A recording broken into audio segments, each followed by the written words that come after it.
Bonjour.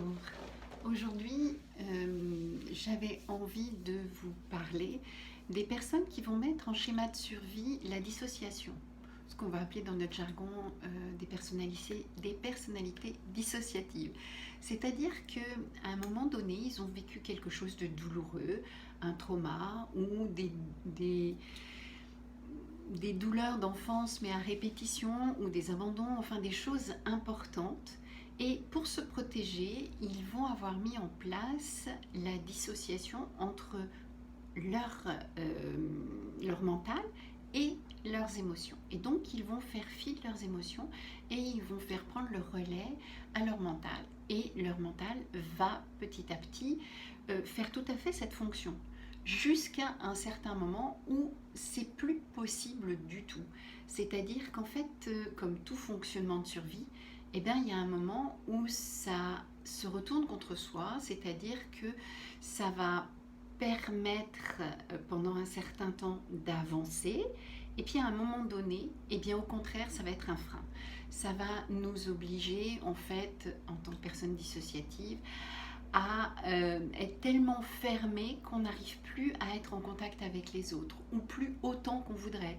On est, on n'est plus non plus aussi empathique que l'on voudrait. On n'a pas la capacité à pardonner de la même manière. En fait, cette dissociation qui est involontaire, hein, on est bien d'accord, tout ça est complètement inconscient, qui est un système de survie, va se retourner contre eux et va faire en sorte qu'il y a un moment où ils n'arriveront plus à avancer comme ils voudront sur leur chemin de croissance, sur leur chemin de conscience. Et ça va bloquer beaucoup de choses sans même qu'ils en aient conscience.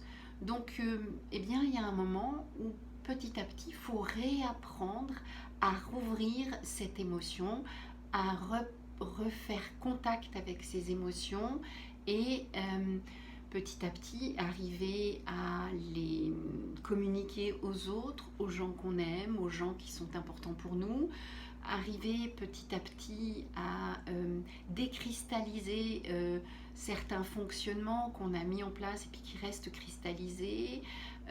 Petit à petit, ça va aider à déparasiter en fait notre vie pour la rendre plus fluide. Donc c'est pas quelque chose de simple parce que la personne elle n'a pas conscience. Donc elle dit non non je ressens rien, non tout va bien, non ça se passe bien, alors qu'en fait à l'intérieur ça boue et c'est plus du tout, c'est pas du tout ça.